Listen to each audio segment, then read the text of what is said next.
Sí, lo que está sucediendo en este momento, en estos últimos tiempos en la Ciudad de México y lo que en México estamos llamando teatro de cabaret, es un teatro de emergencia, efectivamente.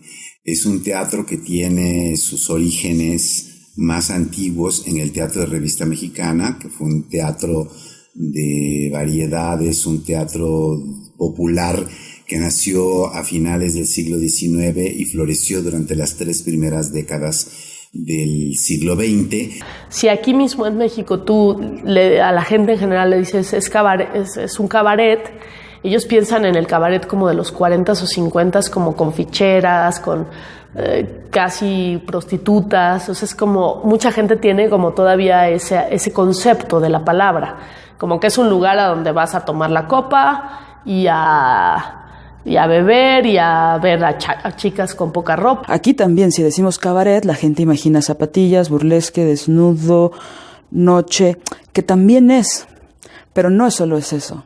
O sea, para mí es totalmente y tiene que ser político. Yo uso, cuando hablo en otros, cuando me salga del vicio, cuando salgo a otros ámbitos, tengo que decir cabaret político. Y lo hago también para que no se frivolice. Cuando decimos cabaret, la gente tiene una impronta, una imagen. Para algunos es el Can-Can, por ejemplo. Para otros es la película de Bob Fosse con Liza Minnelli y Joel Grey, ¿no? Que retrata la época de oro del cabaret alemán de la República de Weimar. Sí, es cierto que el espacio natural del cabaret es ese, ¿no? La noche, la transgresión, porque de entrada como sociedad tenemos como esta conciencia de que todo lo que ocurre de noche es transgresor, es lo que no se puede ver de día, es todo lo oscuro, lo que pasa en penumbras. Por supuesto que eso es un espacio idóneo para el cabaret, porque vamos a hablar de cosas que de día no diríamos. Es decir, al final del día el cabaret, creo yo que lo que hace es ocupar el deseo más oscuro y interno de la colectividad social, ¿sabes? O sea, algo que la moral no permite. Por eso el cabaret se encuentra en el terreno de la farsa, que la farsa es, sí, lo exagerado, sí, tal y tal, pero eso son herramientas, porque la farsa habla de lo prohibido, de lo que no nos atrevemos a hacer. Yo necesito matar a no sé quién, nunca lo haré, pero en la escena puedo hacerlo. Puedo matar a los victimarios, puedo humillarlos, puedo desmitificar a los políticos, puedo cuestionarlos. Si dijéramos técnicamente, el género sería la farsa. O sea, el género teatral, digamos, en general de los tonos de las obras cabareteras, son farsas. Ese sería como el término técnico, ¿no? Sí, el término técnico. Por ponerle un nombre, ¿no? Por ponerle un sello, pues, que serían farsas. Depende de la formación de cada quien. Para nosotros que estamos formados en teatro, tiene que ver directamente con la farsa, que sabemos que es el género que forzosamente se tiene que acompañar de otro para existir. Ahora, por supuesto que está la noche en el cabaret, por supuesto que está el deseo, está lo prohibido, está la copa, está el relajarse, ¿no? Y yo creo que hay con muchas comillas y en el mejor sentido, un pequeño engaño hacia los espectadores de aquí te vas a relajar, aquí te vas a reír, aquí, y que sí, pero en el mejor de los casos te vas a llevar una reflexión y una transgresión, y debe haber disidencia, y debe haber romper las reglas, hablar de lo prohibido, de lo que no nos atrevemos. Pero implica que sea un espectáculo político, multidisciplinar, con humor. Creo que bajo esas características se puede entender como cabaret. Si es teatro cabaret, si es un concierto cabaretero, si es un espectáculo dancístico cabaretero, porque Astrid Haddad no hace teatro, pero sí hace cabaret. Regina Orozco no hace teatro, pero sí hace cabaret. En México hay un chico, Manuel Ballesteros, que tenía un espectáculo que era en un gran porcentaje danza, y para las reinas chulas era cabaret. La versatilidad que tiene estos formatos de un teatro que aparentemente es inocuo y que es únicamente de divertimento y que puede también ser nada más de divertimento. Un lugar donde se canta la picardía, porque la sexualidad y la política son temas que siempre ofrecen mucha posibilidad de risa. Porque sí tiene que tener este contenido social, ni siquiera llamémosle político, sino, bueno, finalmente es político porque todo es política, pero político social, pues, ¿no? Y que va mucho más allá del espacio, porque no solo se puede dar en el teatro bar, sino también en la calle, también en el metro, en una plaza pública, en el penal, en las escuelas, en todos lados. Cualquier cosa que vayas a hablar, que por supuesto tiene que tener como una postura social o política, tiene que hacerse a través del humor. Lo que sea, pues hay muchas veces que uno puede hacer una crítica a la religión a través del burlesque, y al tener una postura política y hacerse a través del humor, eso es cabaret. Lo que nosotras, por lo menos las Reinas Chulas, hemos estado como posicionando es que es un género teatral, y entonces que tiene que ver con la política, el humor, la subversión, la transgresión y la risa, pues, ¿no? Sí, es un espectáculo multidisciplinar que implica música, que implica teatro, que puede implicar danza, que implica mucha plástica, como en el caso de Astrid Haddad, que tiene que ver con una postura política, no necesariamente gubernamental o de Estado, política entendida desde su significado epistemológico muy básico, que es el ejercicio del poder, y que puede ser muy personal. Yo, actor, tengo necesidad social y política de decir determinadas cosas. Injusticia de género, misoginia, machismo, acoso en las escuelas, acoso callejero. Con cuestiones de derechos humanos, puede tener que ver con equidad de género, puede tener con cuestiones de la comunidad LGBT. O sea, es diversa la posibilidad que sea política. No, ya sé que critiques a la iglesia y cómo la iglesia ha tratado a las comunidades LGBTI, por ejemplo, o que hables acerca del gobierno del presidente en turno, o que hables acerca de la forma en la que se maneja el dinero a nivel mundial y cómo quién nos controla realmente, o sea, si es Peña Nieto o es Trump, o qué es lo que está pasando políticamente. Y bueno, siempre he dicho desde el humor. Y el humor es la forma de conectarnos con los espectadores. El humor siempre es la forma de, si no nos reímos, nos morimos. Si no nos reímos, nos matamos, nos deprimimos y no hacemos nada. Entonces hay que reírnos para liberarnos del dolor de ver a las mujeres de cierta forma, o ver a nuestro país de cierta forma, o de ver la construcción social que hemos generado, que solo crea depresiones, suicidios, frustraciones personales. Liliana dice algo muy sencillo, dice: yo soy una artista con una postura política clara y la digo, y aquellos que digan que no tienen una postura política es porque tienen una postura política, ¿no? Entonces, porque de repente no tener una postura política es tener una postura política. Es que no tiene que ser panfletario, es una propuesta, no se rige por la dirección de un partido político, sino por una necesidad de cambiar nuestra realidad. Tampoco es un teatro virulento de denuncia. Yo no creo que logremos cambiar el mundo a través del cabaret, pero sí podemos cambiar algunas conciencias de nuestros círculos inmediatos.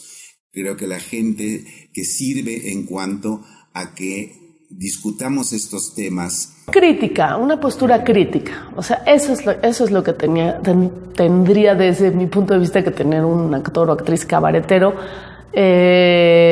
Sí, un punto de vista crítico. O sea, hacerse más preguntas y tener menos respuestas. El cabaret mexicano se mezcla con el cabaret alemán, y se mezcla con el teatro de revista y con el teatro de carpa, que fue un movimiento que aquí en México significó el humor del pueblo. Nunca ha sido el humor refinado. Es el humor del pueblo al final del día, y ese humor, o sea, en ese sentido, el cabaret tiene que estar donde el humor del pueblo está. Acaba de pasar un acontecimiento y al rato que tengo el show lo meto, ¿no? Eso permite el cabaret. Que en otras obras es, pues no, realmente no podría, ajá. Teatro de cabaret que es una dramaturgia efímera, porque responde más que nada a la necesidad de decir las cosas en el momento. Las cosas que uno necesita. Claro, del discurso propio, pues, ¿no? Uno para treparse al cabaret, como lo estamos haciendo aquí, es ¿qué cosas tengo yo que decir? Hay cosas que no me acaban de funcionar y no hay una dramaturgia ya hecha que me ayude con eso, ¿no? O lo que hay no necesariamente es mi discurso. Y de pronto empiezo a descubrir que la forma, aparte por mi humor, por mi sarcasmo, por mi ironía, empiezo a entender que el cabaret es el lenguaje que yo necesito para expresar lo que tengo que expresar, para mis enojos, para mis frustraciones. En el cabaret sí puedes dar tu punto de vista, puedes hacer una reflexión. O sea, a ver, quiero hablar de esto me duele, esto me apasiona, esto necesito decirlo. El cabaret es una oportunidad de hacerlo. Y la verdad es que cuando llegué al cabaret me di cuenta que el cabaret hacía eso que yo quería hacer con el teatro y que el teatro muy pocas veces lo hace. La verdad es que el teatro que tiene que ver como algo que ver con la realidad política del país o social del país o que tenga que ver con algo de la actualidad que está pasando, con una cosa de pertinencia social o política, es muy poco, ¿no? La mayoría de las cosas que se hacen son el cabaret. Hay algunas corrientes teatrales que ya son religión, ¿no? El sagrado espacio escénico y el escenario y las tablas. Y es como de, espérense, estamos sacralizando algo que de dónde viene, pues. O sea, no olvidemos de dónde viene. El espacio del cabaret fue el espacio que se forjó a lo largo de aproximadamente 300 años en Francia, de un lugar para marginales, un lugar en donde recalaron todos los inclasificables de las artes escénicas, pero que en el espacio del cabaret mostraban las habilidades propias de los trabajos que ejercían y que se convertían en parte de la industria del espectáculo. La industria del espectáculo floreció y se afirmó en Francia durante todo el siglo XIX. Todo esto, todos estos fragmentos, toda esta pedacería de la industria del espectáculo solo tenía cabida en un espacio como el cabaret, un lugar en el que se bebe, se come y se disfruta de un espectáculo. Y creo que eso que él dice que es incluso como contracultural es interesante y lo es, porque es como, justo por eso es como el patito feo del teatro. ¿Cuándo vas a regresar al teatro? Yo les digo, nunca. Porque el cabaret ha sido mi salvación. Y por supuesto que sigue siendo un lugar donde me siento libre, donde puedo defender mis causas, donde puedo defender lo que estoy diciendo. Porque yo lo escribí, porque yo lo sentí, porque yo lo escuché. Creo que en el teatro es más complicado, porque hay un director que es el que mueve todos los hilos para que la obra que él quiere montar se monte, cómo quiere que se monte, ¿no? Porque además hay una jerarquía mucho más marcada, ¿no? El cabaret sí es como muy, o trata de ser muy horizontal, y es la forma en la que estoy como muy acostumbrado a trabajar, y yo creo que si llegara como al teatro, otra vez como al teatro convencional, y me topara con un director que me dice, no, esto se hace porque se hace, me costaría mucho trabajo.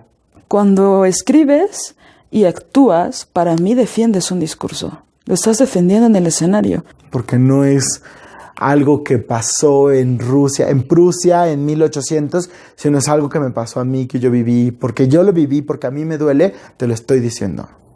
Entonces, algo que he aprendido es que mientras más personal se vuelve, más universal es. Pero mientras más profunda es la confesión, todo el mundo la entiende. De además hacer conexión, porque uno piensa, mis problemas son mis problemas y nadie más los va a entender, y muchas veces te das cuenta que eso que es muy particular tuyo y que te duele solo a ti, le duele un chingo de gente, y conectas con el público de una forma que de otra forma no vas a conectar.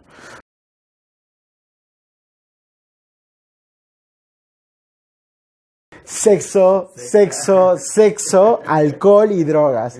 Ya, no es cierto. Valor, pasión, entrega, sensualidad, garra. Ser libre, tener ganas de decir cosas y hacerlas en el momento en el que te nacen. Mucho tequila. Mucho tequila. No, mucha diversión, mucho humor. Ser activas, ser liosas, ser pederas, o sea, ser pedera, aquí decimos, ser liosa. Mucho cuestionamiento, o sea, crítica social, política, económica, de género. Por supuesto que es transgresión y confrontación a través del humor. Y que sí tiene que haber mucho activismo, yo siento. Como entendamos el activismo. Yo lo entiendo ahorita en mi contexto familiar, en mis amigos. Es un grito en contra del statement. Entonces es un grito en contra de todo lo que te han enseñado, pero desde el lado de la risa. Entonces pues se vuelve mucho más divertido. Y reírnos de nosotras mismas, porque si no, vamos a empezar a hacer teatro. No solo nos vamos a reír, sino además vamos como a entre todos crear una conciencia colectiva de qué es lo que está pasando.